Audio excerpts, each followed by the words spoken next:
하나님께서 우리에게 주실 말씀은 사도행전 말씀입니다. 사도행전 1장 1절에서 11절까지 말씀 보도록 하겠습니다. 찾으셨으면 우리 한 절씩 교독하도록 하겠습니다.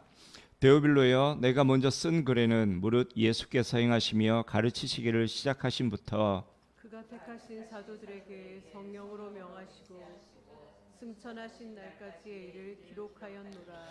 그가 고난받으신 후에 또한 그들에게 확실한 많은 증거로 친히 살아계심을 나타내사 40일 동안 그들에게 보이시며 하나님 나라의 일을 말씀하시니라. 사도와 함께 모이사 그들에게 분부하여 이르시되 예루살렘을 떠나지 말고 내게서 들은 바 아버지께서 약속하신 것을 기다리라.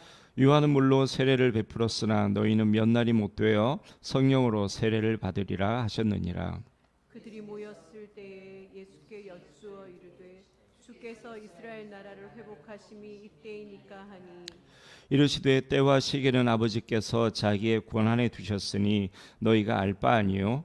오직 성령이 너에게 임하시면 너희가 권능을 받고 예루살렘과 온 유대와 사마리아와 땅 끝까지 이르러 내 증인이 되리라 하시니라. 이 말씀을 마치시고 그들이 보는데 올려져 가시니 구름이 그를 가리어 보이지 않게 하더라. 올라가실 때에 제자들이 자세히 하늘을 쳐다보고 있는데 흰 옷 입은 두 사람이 그들 곁에 서서 같이 읽겠습니다. 이르되 갈릴리 사람들아 어찌하여 서서 하늘을 쳐다보느냐. 너희 가운데서 하늘로 올려주신 이 예수는 하늘로 가심을 본 그대로 오시리라 하였느니라. 아멘. 이렇게 교독하는 게 참 좋은 것 같아요, 그죠? 우리 다음부터는 그냥 제가 따로 말씀 안 드려도 그냥 교독하는 걸로 하죠. 그냥 항상 교독을 하면 규칙이 있죠. 첫 절은 제가 먼저 시작을 하는 거고 끝절은 항상 같이 읽는 거.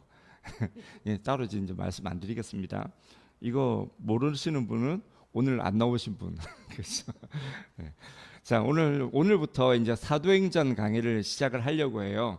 요한복음 강의가 한 1년 반 정도 걸렸더라고요. 총 보니까 66강의 했던 66번 66번까지 이렇게 나와 있던데 1년 반 정도 걸렸는데 개인적으로는 되게 아쉬운 점도 있었고 그리고 되게 은혜도 많이 받았고 그랬던 시간들이었어요. 뭐 아쉬웠던 거는 늘 돌아서면 설교 이러다 보니까 준비하는 시간이 조금 부족해서 좀 아쉬운 부분이 좀 있었습니다만 그래도 요한복음을 강의를 하면서 저 개인적으로 예수님에 대해서 굉장히 좀 깊이 있게 더 알게 되고 예수님을 더 깊이 이해하게 되고 또 하나님과 좀 더 많이 가까워진 것 같은 뭐 제 개인 저 혼자만의 느낌일 수는 있어요. 하나님은 전혀 그렇게 생각 안 하시는데 어쨌든 그렇게 느껴지는 그런 시간이었는데 어떻게 여러분들도 그런 좀 느낌이었는지는 모르겠습니다. 그런데 대답 안 해주실 거라고 예상을 했었어요. 그래서 상처 안 받았습니다. 오늘부터 그렇게 이제 사도행전을 시작하게 됐는데요. 이 사도행전 강해를 좀 끝날 때까지도 여러분들께 은혜가 되었으면 좋겠어요. 여러분들은 은혜는 되었지만 표현을 잘 안 하신 분이라서 대답 안 하신 걸로 제가 알고 있거든요. 사도행전 하시면서도 그 은혜를 많이 받으셨으면 좋겠다 싶은 생각이 드는데 특별히 이 사도행전에 대해서는 제가 그 기대하는 바가 되게 큽니다. 왜냐하면 우리가 이제 거제도를 놓고 기도를 하기 시작한 게 얼마 되지 않지 않습니까? 이제 한 달 정도밖에 안 되는데 이 한 달 전쯤에 우리가 교회적으로 이 비전을 품고 기도를 시작하고 나서 이 사도행전 강의에 대한 마음을 좀 강하게 주셨어요. 그 전에 이제 요한복음 강의를 끝나면 뭘 할까 되게 고민을 하다가 예전에 우리 아가서 말씀을 한번 강의했던 적이 있지 않습니까?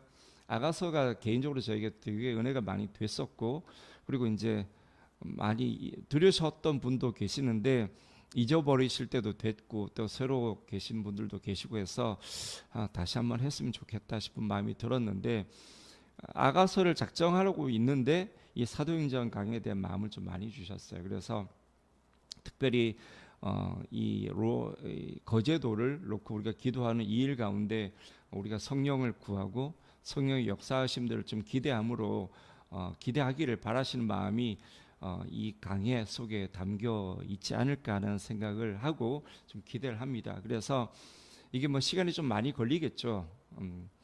아마 요한복음보다 시간이 더 많이 걸릴 거라고 생각을 해요. 왜냐하면 이 사도행전 같은 경우는 물론 이제 사건이 이렇게 진행되고 있긴 하지만 중간중간에 어떤 거는 단어 하나만 가지고도 여러분들과 좀 깊이 있게 나눠야 되는 부분들이 많이 있기 때문에 특히 성령론 같은 경우는 성령론 하나만 가지고도 거의 뭐 한두 달을 다뤄야 될 것 같은 그런 느낌이 들거든요. 그래서 시간이 좀 많이 걸릴 거라는 생각이 들지만 그래도 우리에게 되게 많이 유익한 시간일 거라는 생각이 들어요. 특별히 성령 그러면은 많은 분들이 성령에 대해서 좀 꺼려하는 마음들을 많이 가지고 계시죠. 그러니까 성령이 우리에게 필요하다는 것도 알고 또 성령 아니면 안 된다라는 건 머리로는 알고 있지만 사회적인 분위기가 있다 보니까 그리고 특별히 고신이나 뭐 합동이나 우리가 있는 합동이나 이런 좀 보수적인 교단 쪽에서는 성령을 되게 터부시하는 경향이 있거든요. 뭐 이단들이 늘 성령 가지고 걸고 넘어지고 성령을 가지고 이렇게 사역하시는 분들이 보면은 늘 문제를 일으키니까 그리고 요즘에는 뭐 신사도주의부터 시작해가지고 말들이 많다 보니 말들도 많고 그리고 은사주의 쪽 하여튼 여러 가지 경향들이 있다 보니까 좀 성령을 터부시하는 경향이 있는데 우리는 좀 성령을 제대로 알고 제대로 된 성령을 구하고 제대로 성령을 받아서 우리는 성령으로 사역하는 그런 교회 되었으면 좋겠어요. 우리 안에 방언도 있었으면 좋겠고요.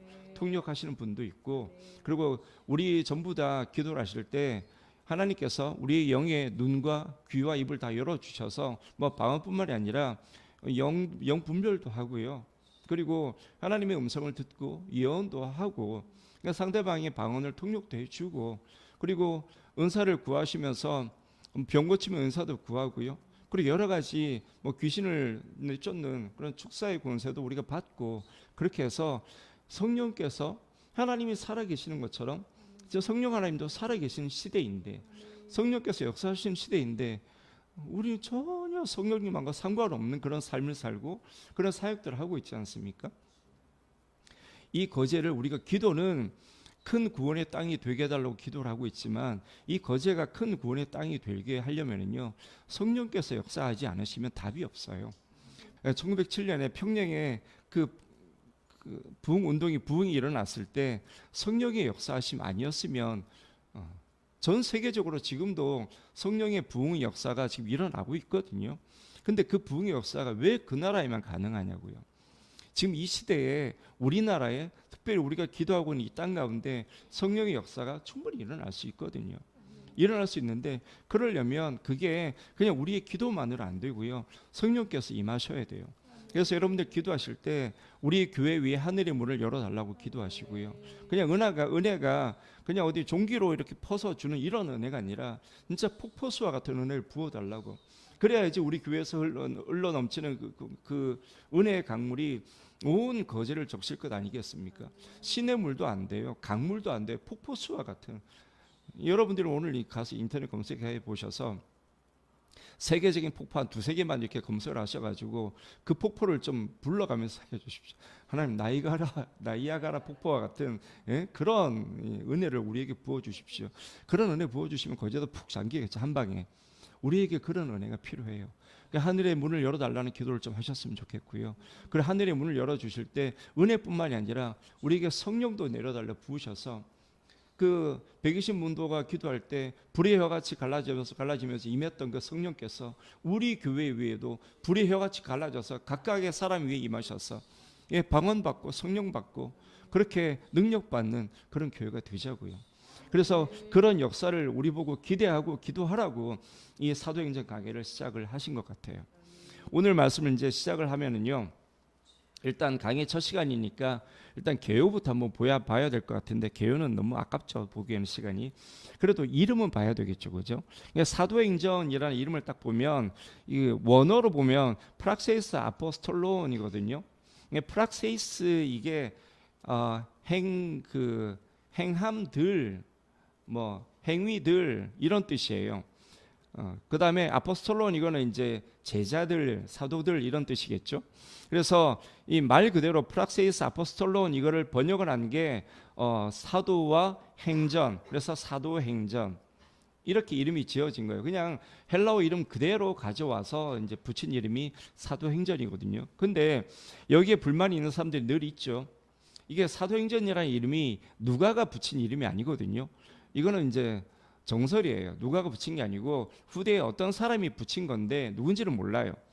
그래서 누가가 아닌 누군가가 임의로 붙인 이름이 되다 보니까 늘 사람들마다 불만이에요. 아니 왜 사도행전이냐? 사도행전을 보면 성령 하나님의 역사하심이 더 많은데 성령행전이라고 하는 게 더 맞지 않겠냐? 하여튼 등등등 해가지고 이 이름 때문에 불만이 많은 분들이 계세요. 뭐 굳이 중요하진 않잖아요, 그죠? 그래서 그거 가지고 되게 많이 이제 싸움들이 있으니까 영어 성경 같은 경우에는 사도도 쏙 빼고 성령도 쏙 빼고 그냥 X만 딱 넣죠. 행함들. 지혜로운 것 같아요, 그죠? 정말 사도행전에서는 사도도 중요한 게 아니고요. 물론 성령님이 중요하긴 합니다만 제일 중요한 거는 행함이거든요. 성령께서 어떻게 행하셨는지 그 역사들이 중요하고 사도들이 성령님으로 인해서 어떤 일들을 할 수 있었는지 그 행함을 지금 강조하고 있는 책들이 이 사도행전이거든요. 당연히 사도행전의 모든 역사들은 성령님의 사역이에요. 그렇기 때문에 성령님이 가장 중요하긴 합니다만 그걸 배제하고 놓고 볼 때 제일 중요한 건 행함이거든요.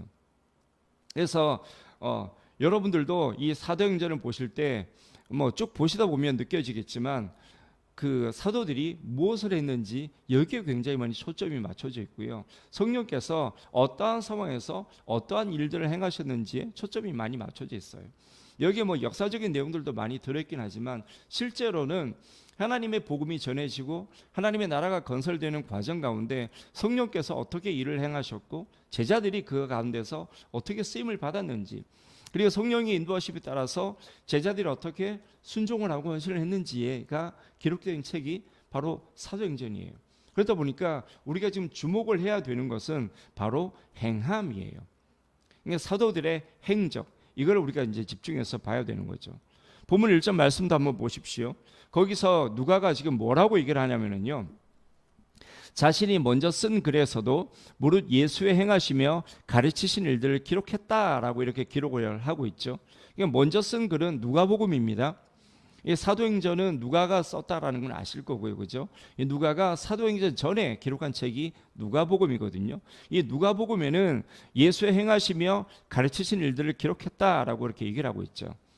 여기서 이 누가는요 의도적으로 이 예수님이 행하셨던 일들을 먼저 앞에 딱 두고 행하심을 강조를 하고 있어요. 지금 우리가 기억해야 되는 것은 예수님께서 이 땅에 오셔가지고 가장 먼저 한 일은 가르치시는 일이 아니라 행하시는 일이었다라는 거, 이걸 먼저 첫 번째로 기억을 하고 넘어갔으면 좋겠습니다.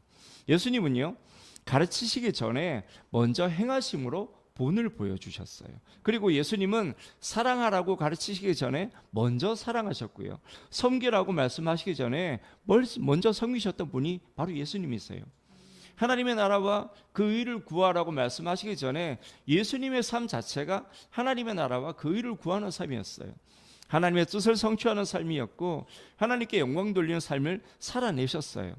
이렇게 예수님의 가르치심은 늘 그 가르치심보다 행함이 먼저 있었기 때문에 그 가르치심이 예수님의 행하심에 근거를 두고 있었기 때문에 예수님의 가르치심은 늘 생명이 있었던 거고요. 거기에 구원이가 있었던 거예요.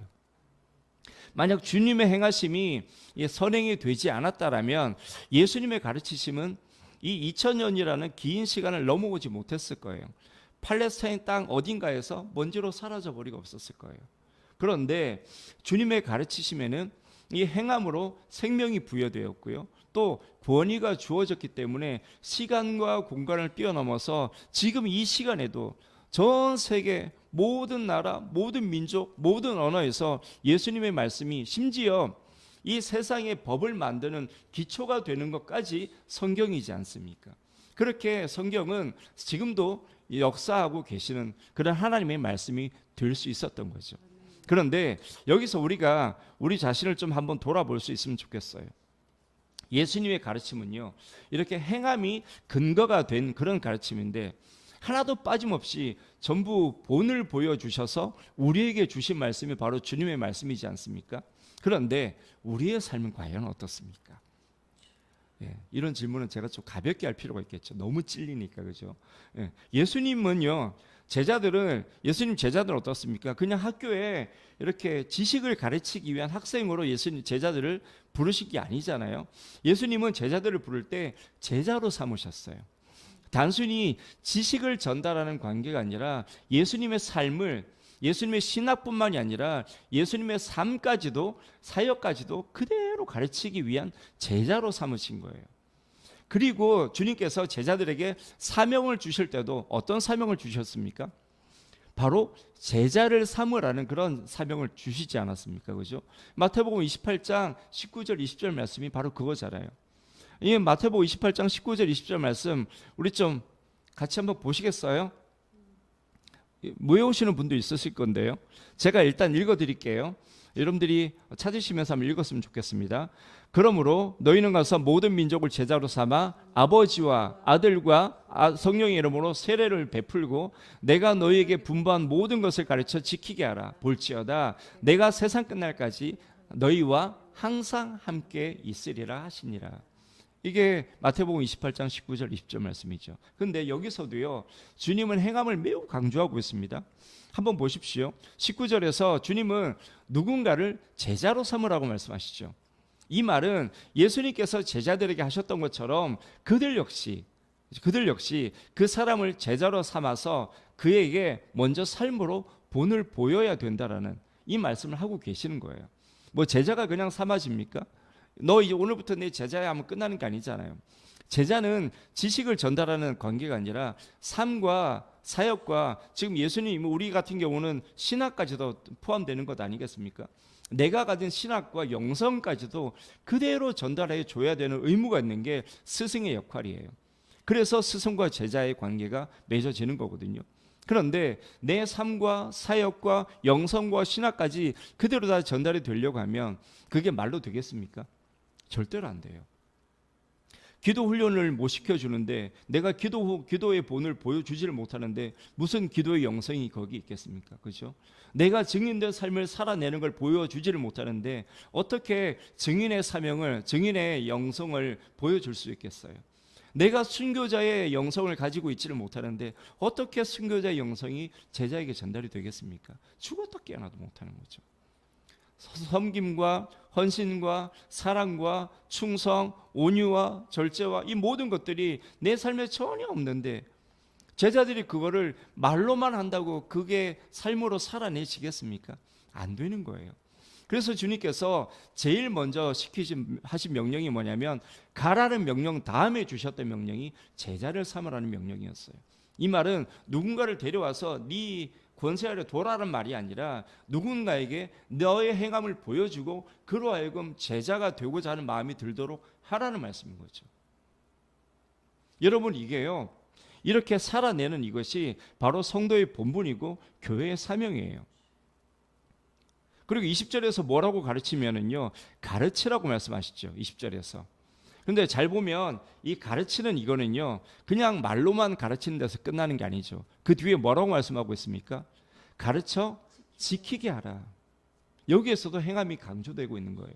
그냥 머리로만 아는 거 전혀 소용이 없다라는 거죠. 지키지 않으면 이건 가르치지 않은 거예요. 뭐 학교에서 우리가 배웠던 거야. 수학 문제만 풀 수 있으면 뭐 이제 배운 거죠. 그죠? 근데 이 수학을 삶에 적용하는 것은 다른 문제예요. 그렇지 않습니까? 근데 제자는 안 그래요. 제자는 제자 학교에서 졸업을 하기 전에 이미 그 삶을 살아내야지 제자 학교에서 졸업을 할 수 있는 거예요. 지금 주님께서 그 말씀을 하고 계신 거죠.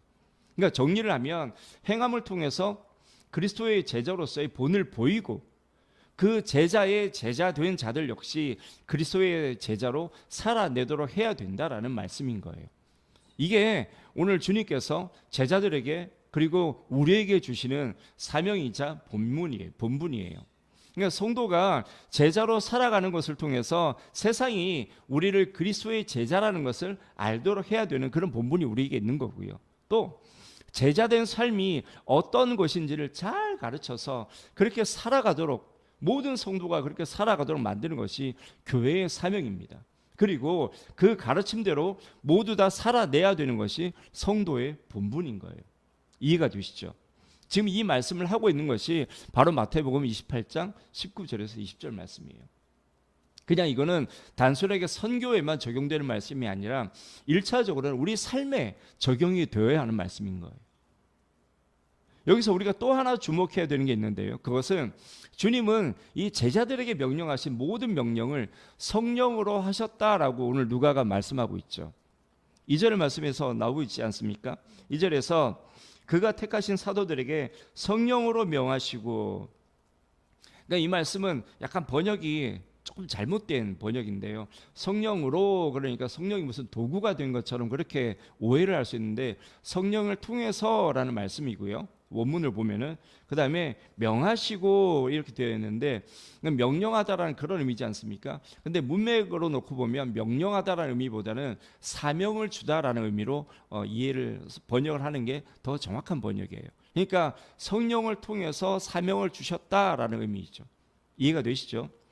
그러니까 물론 예수님의 모든 사역이 성령님과 동행하는 그런 사역이었지만 이 사도들에게 사명을 주시는 것은 정확하게는 성령님을 통해서 하신 게 아니거든요. 그렇지 않습니까? 예수님께서 사도들에게 사명을 주신 것은 하나님으로부터 그 뜻을 받아서 하나님의 뜻을 전달해 준 거예요. 그러니까 성령님을 통해서 정확하게는 사명을 주신 게 아니라는 말이죠. 근데 누가가 예수님께서 사도들에게 이 사명을 준 이 부분에서까지 성령님을 통해서 사명을 주셨다라고 말하는 것은 첫 번째는요, 주님의 공생애는 늘 성령님과 동행하는 사역이었다라는 의미예요. 예수님께서 사도들에게 하나님의 뜻을 그대로 전달하는 이 과정에서도 성령께서 함께 하셨다는 의미죠. 그리고 두 번째는 사도들에게 주어진 이 사명이 주님의 뜻이 아니라 바로 하나님의 뜻이다라는 그런 의미를 가지고 있는 거고요. 세 번째는 그렇기 때문에 이 사명을 감당하기 위해서는 반드시 뭐가 필요하겠습니까? 예, 당연히 성령님이 필요하다라는 거예요. 반드시 제자들도 성령님의 도우심이 있어야지만이 이 사명을 감당할 수 있다라는 이 말을 강조하기 위해서 성령을 통해서 사명을 주셨다라는 이 말씀을 하고 있는 거예요. 이게 한마디로 사도들의 사역에 있어서 성령님은 필수다, 절대로 없어서는 안 된다, 지금 이 말을 하고 있는 거예요. 다른 말로 바꾸면은요, 성도의 행함에는, 이 행함에는 여러 가지가 있죠. 뭐 일상의 생활부터 시작해서 교회 생활과 사역에 이르기까지 정말 많은 행함이 있는데 그 모든 행함에는 반드시 성령님이 있어야 된다는 거예요. 예. 그래서 주님은 8절 명령을 하고 계시는 겁니다. 자, 8절 말씀을 다 함께 읽어보시겠습니다. 시작. 오직 성령이 너에게 임하시면 너희가 능력을 받고 예루살렘과 온 유대와 사마리아와 땅끝까지 이르러 내 증인이 되리라 하시니라. 아멘. 이 말씀은 이제 외우식입니다. 사도행전 말씀을 보면서 이제 강의를 하는 동안에 여러분들께 이렇게 이제 외우시라고 말씀드리는 것들이 제법 있을 거예요. 왜냐하면 이제부터는 우리는 영적 전쟁이거든요. 영적 전쟁에서 우리가 가장 강력하게 사용할 수 있는 무기가 바로 성령의 말씀이거든요. 말씀의 성령의 검, 이게 우리에게 주어진 유일한 무기예요. 나머지는 다 방어 도구일 뿐이에요. 물론 그거 없으면 절대로 안 되지만, 아니 칼 없이 그냥 방패만 들고 이렇게 갑옷만 입고 전쟁터에 나가 있으면 불쌍하잖아요. 맨날 얻어 터져야 되는데, 그죠? 방패가 있어도 얻어 터지는 거. 여러분들 방패 들고 뭐 막아 보신 적 있습니까? 집에서 이렇게 그 장난치다 보면은 이래 도마 같은 거 들고 이렇게, 옛날에 저희 형하고도 이렇게 그러고 잘 놀아봤는데, 그 도마 들고 막 이러고서 형이 툭 치면 도마 다리 잡고 있도 손이 아프거든요. 방패 잡고 있어도 아파요. 그러니까 칼 없으면 정말 불쌍한 군사가 되는 거예요. 죽을 확률도 있고요. 그러니까 우리에게 주어진 검이 성령의 성경의 말씀인데요. 이게 잘 벼려진 진짜 날선검, 좌우의 날선검이 되기 위해서는 여러분들이 말씀을 잘 알아야 되는 것도 있지만요, 말씀을 많이 알아야 되는 것도 있습니다. 그죠? 예. 화살통에 활이 가득가득 들어있어야지, 활만 들고 있으면 뭐예요? 화살이 없는데 전통에 화살이 가득해야 되지 않겠습니까? 그죠? 그래서 어쨌든 그렇습니다. 여기서 주님이 이 성령이 임하시면 권능을 받아야 된다라고 지금 말씀을 하고 계시지 않습니까? 이 말씀만 놓고 성령의 권능만 구하시는 분들이 종종 계세요. 그런데 이 말씀을 잘 보면은요, 권능은 증인된 사명을 위한 거예요. 증인된 사명을 위한 거. 증인된 사명을 감당하지 않는 분들한테는 성령께서 권능 안 주세요. 백날 구해도 안 주세요. 오직이라는 단어가 제일 처음에 있지 않습니까? 이 오직이라는 이 단어가 우리 성경에는 제일 앞에 있다 보니까 마치 강조하는 말처럼 그렇게 돼 있죠. 그래서 이게 별로 신경을 안 쓰고 이렇게 보시는 분들이 있는데, 원문을 보면 이 오직은요, 너희가 권능을 받고 하는 요 부분 앞에 붙어 있어요. 그러니까 오직은 너희가 권능을 받고, 이 말을 수식하는 단어인 거예요. 성령이 너희에게 임하시면 오직 너희가 권능을 받고, 그 다음에 증인이 되는 거죠. 그러니까 증인된 사명을 위해서 필요한 게 성령의 권능이다, 이 말을 지금 하고 계신 게 8절 말씀이거든요. 그런데 우리는 증인된 사명은 전혀 없이 권능, 뭐가 엄청 좋아 보이잖아요. 그죠? 그러니까 권능을 주구장창 구하는데, 증인된 사명 안 감당하면은요, 권능은 죽었다 깨어나도 못 받아요. 우리가 증인된 사명을 감당할 때에야 이 권능을 받을 수 있는데, 이렇게 말씀드리면 또 오해하시는 분들 계세요. 아, 그럼 나 선교지 나가야 되나? 아니요, 그게 아닙니다, 여러분. 우리가 잘 생각해야 되는 게, 이 증인이라는 사명이 선교지에 나가고 저처럼 풀타임 사역을 하고 아니면 전문인 전도자가 되고 그래야만 그게 증인의 사명이 아니고요, 우리의 삶의 전 영역이 다 증인의 삶이어야 해요. 좀 전에 말씀드리지 않았습니까? 주님께서 누가가, 주님은 분명히 하나님의 뜻을 받아서 전달하는 이게 단데, 거기에서도 성령 하나님을 통해서 사명을 주셨다라고 말했던 이유가 어디 있다고 그랬습니까? 성령 하나님이 우리의 모든 행함에 다 필요하기 때문에 이 말을 강조하기 위해서 그렇게 말을 했다라고 말씀을 드렸잖아요. 성령 하나님이 우리의 삶의 전 영역에 있어서 성령 하나님의 권능이 필요하지 않은 영역이 없어요. 그렇다면 바꿔서 말하면 뭘 의미하는 거겠습니까? 우리의 삶의 전 영역이 증인된 삶이어야 한다라는 거예요. 그러니까 주님께서 8절에서 뭐라고 말씀하세요? 증인된 사명을 어디서부터 어디까지죠? 예루살렘부터 땅끝까지예요. 예루살렘은 어디입니까? 지금 내가 살고 있는 이 도시예요. 내 삶의 현장. 작게 보면 우리 집부터 시작을 해서 내가 살고 있는 내, 이해하기 쉽게 우리의 나와바리 우리 영역, 여기가 예루살렘이에요. 여기에서부터 우리의 영적 전쟁이 시작되는 거고요, 증인된 사명이 시작되는 거예요. 내 주변에 있는 이 삶에서는 증인된 사명을 전혀 살지 않으면서 그냥 뭐 한 달에 한 번, 뭐 1년에 몇 번 교회에서 총동원 전도주의를 합니다. 그러면 그제서야 전도지 들고 나가서 이렇게 뭐 나눠주는 이게 전도다? 아니에요. 뭐 선교사님들이 외국에 나가서 전도하는 것만 그게 전도다? 아니에요. 우리 삶의 현장에서 우리가 말씀대로 성령의 인도하심 대로 살아내는 이것부터가 증인된 삶이에요. 요한계시록 14장 3절부터 5절까지 말씀 볼게요. 우리 같이 한 목소리로 읽겠습니다. 시작.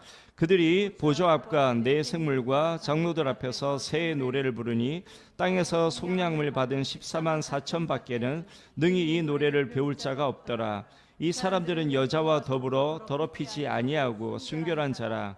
어린 양이 어디로 인도하든지 따라가는 자며 사람 가운데서 속량을 받아 처음 익은 열매로 하나님과 어린 양에게 속한 자들이니 그 입에 거짓말이 없고 흠이 없는 자들이로라. 잘 보십시오. 요한복음 14장 3절에서 4절에 나오는 이 사람들이 아까 처음에 우리가 기도할 때 잠깐 기도했던 시온산 위에 섰던 14만 4천 명인데, 이 사람들의 자격을 한번 보시겠습니까? 속량을 받았다라고 하죠. 속량이 무슨 뜻인지는 아시죠? 값 주고 산 사람들이에요. 예수의 값을 주고 하나님의 소유가 된 자들이거든요. 속량함을 받은 자들입니다. 그리고 이 사람들은 여자와 더불어 더럽히지 아니하고 돼 있는데 여기서 여자는 한 두세 가지로 볼 수 있는데요. 첫 번째는 우리가 보통 이 요한계시록에서 여자 그러면 바벨론을 얘기하죠. 세상을 얘기하는 겁니다. 그러니까 세상의 유혹에 넘어가지 않은, 세상으로 인해서 더럽혀지지 않은, 그리고 또 하나는 음란하지 않은. 우리가 에스겔서에서 음란함을 어떤 의미로 보았습니까? 하나님 한 분으로 만족하지 않고 엉뚱한 데 가서 하나님으로부터 누려야 되는 그 즐거움과 기쁨을 엉뚱한 데서 찾는 거, 그게 음란함이다 그랬잖아요. 이 음란함을 하나님께서 우리에게 분명하게 이해시키기 위해서 간음이라는 단어를 가지고 와가지고 이 음란함을 우리에게 설명해 주셨는데, 이 하나님 한 분으로 만족하지 못 이 여자로 인해서 더럽혀지지 않았다라는 것은 하나님 한 분만으로 만족했다라는 뜻이고, 세상으로 인해서 더럽혀지지 않았다라는 뜻이에요. 그러니까 세상을 추구하고 따르고 그렇지 않았다라는 거죠.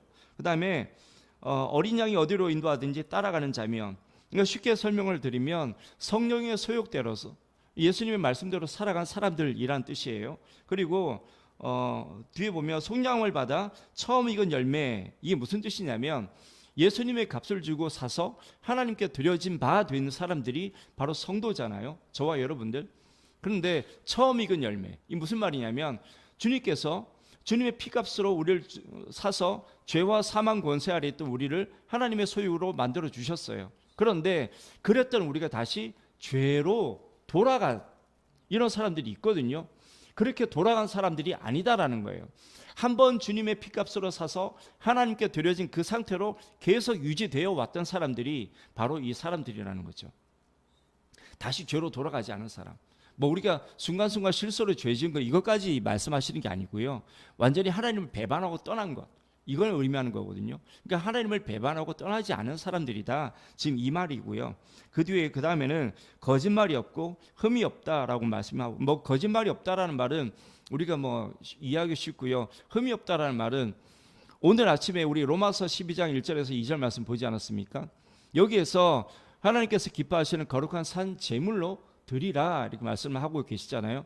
우리가 옛날에 구약 성경에서 보면 제사 지낼 때 하나님께 드리기 위해서 짐승을 하나 구별하면 이미 이 구별한 이 순간부터 이 짐승은 누구 거예요? 하나님 거잖아요. 그래서 이때부터 거룩하게 구별을 해야 되거든요. 굉장히 관리를 잘 해야 돼요. 흠이 없도록, 다치지도 않고 그렇도록. 여기서 다쳐버리면 다시 처음부터 다시 해야 돼요. 다시 깨끗한 거 골라서. 물론 이것도 하나님 거예요. 흠이 생긴 것도, 흠 생겼으니까 얘는 다시 내가 가져가고 다른 거 갖다 놓는 게 아니고, 흠 생긴 거 이것도 하나님 거예요. 그리고 또 다시 갖다 가야 돼. 진짜 잘 관리해야 되는 거죠. 그러니까 우리의 삶이 이렇게 구별된 양처럼 정말 구별해서 우리의 삶을 하나님께서 받으실, 하나님이 우리의 주인이시지 않습니까? 우리가 어제 말씀에서 하나님이 우리의 주인이시기 때문에 언제든지 하나님께서 우리의 생명을 요구하시면 내어드릴 수 있는 준비가 되어 있어야 된다. 이 말씀이 로마서 12장 1절 말씀이라고 그랬잖아요. 그냥 제물을 드리는 것처럼이 아니라 실제로 드려 달라고 하면 드려야 되는 게 12장 1절 말씀의 의미거든요. 드리는 척이 아닙니다. 실제로 드려야 된다는 거예요. 그렇게 우리 마음에 그 마음가짐이 있어야 된다는 건데, 그렇게 흠이 없게 우리가 거룩하게 구별된 삶을 살아내야 된다는 말씀이 바로 5절 말씀의 흠이 없는 자라는 의미거든요. 자, 그런데요, 이 3절에서 5절까지 말씀 간단하게 설명을 드렸는데, 여기에서 여러분들 보시기에 특별한 사람들이 있습니까? 뭐 전문인 선교, 전문인 사역자라든지 풀타임 사역자라든지 선교사라든지 이런 뉘앙스가 보이는 부분이 있나요? 없죠. 여기에 나오는 사람들은요, 다 일반인들이에요. 그냥 성도들인데 이 사람들이 하나님 보시기에 정말 거룩하게 구별된 자들, 성령 충만한 자들, 성령께서 인도하시는 대로 따라가는 자들, 그런 자들이었기 때문에 이들이 주님과 함께 시온산 위에 선 14만 4천의 무리에 들어가게 되는 거예요.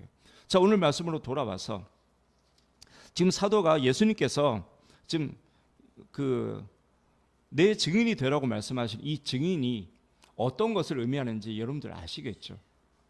우리의 삶에서 전 영역에서 증인의 삶을 살아내야만 한다라는 의미가 말씀이 바로 8절 말씀인 거예요.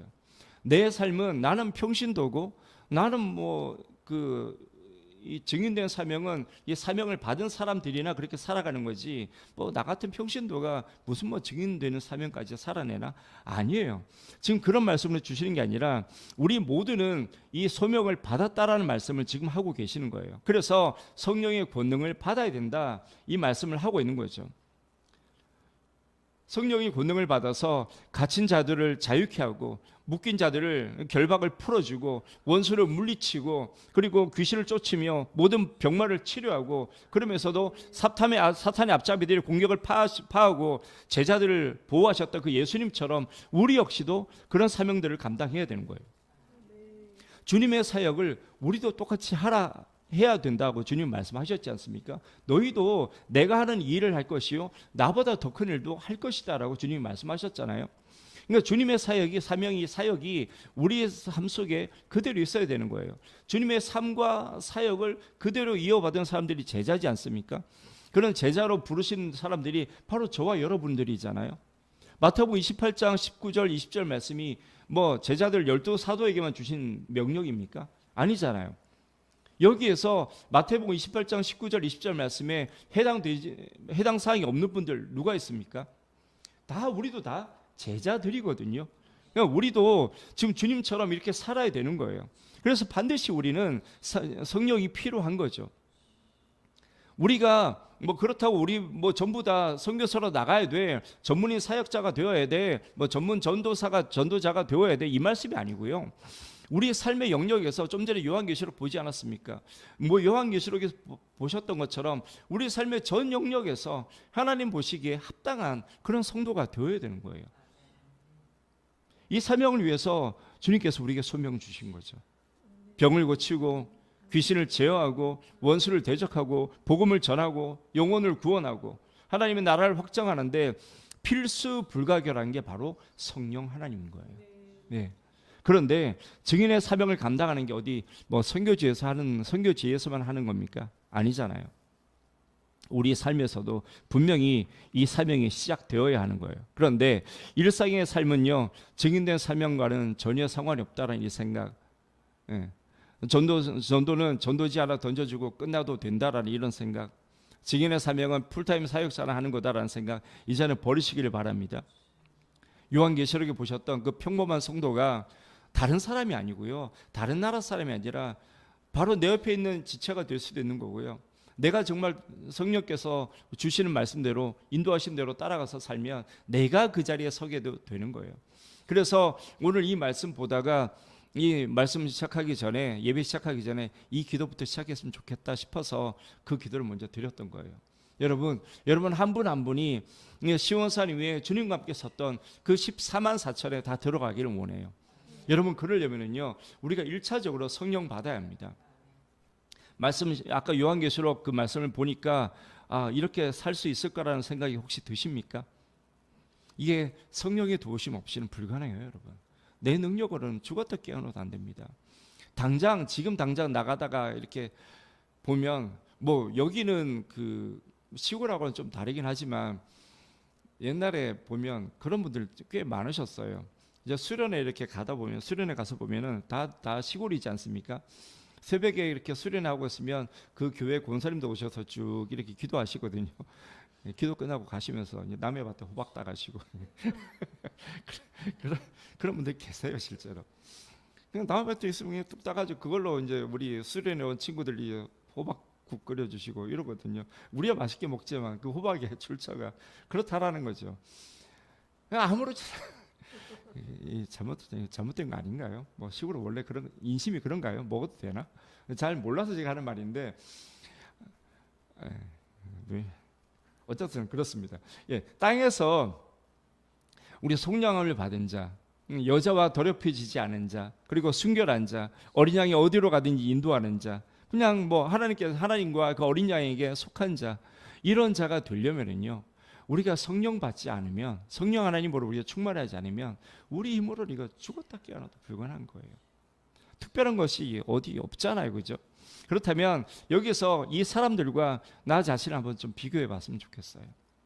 여러분이 보시기 어떻습니까? 여러분은 이 시온산에 선 이 14만 4천,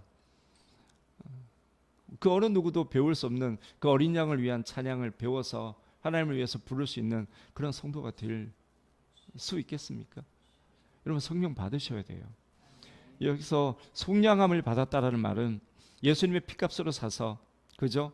죄와 사망 권세 아래 다시 돌아가는 것이 아니라 늘 하나님의 속한 사람으로, 하나님의 사람으로 끝까지 주님께서 나를 부르시는 그날까지 있는 그 성도이지 않습니까? 우리가 당장 이 세상을 바라보면 얼마나 우리를 그저 유혹하는 것들 많습니까? 뭐 당장 그런 사람들 있잖아. 나는 그 선악과가 내 눈앞에 있어도 나는 절대로 따먹지 않을 거야 라는 사람들이 100에 99죠. 그죠? 왜 그런 짓을 해가지고 우리로 하여금 이 고생을 시키나, 그 아담 할아버지 이러시는데, 근데 가만 생각해 보면 우리는 하루에도 수십 번씩 선악과를 따먹죠. 수십 번씩. 그게 우리의 모습이잖아요. 우리는요, 순식간에 하나님을 배반하고 얼마든지 돌아설 수 있는 사람들이 우리거든요.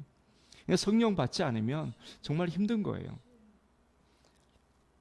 여러분, 이런 삶은요, 이제 성령 충만한 삶은 단순히 나 하나 구원받는 그런 삶이 아니에요. 이 삶은 이제 증인된 삶의 시작이에요. 주님께서 지금 사도행전 1장 8절에서 이렇게 명령하신 이 말씀은 그냥 단순하게 성령 받고 뭐 증인된 사명을 살아라 이 말씀이 아니라 사도행전에 또 다른 주인공으로 우리를 부르시는 거예요. 여러분, 사도행전은요, 끝난 성경이 아닙니다. 지금도 계속 진행 중인 거예요. 주님 오시는 그날까지.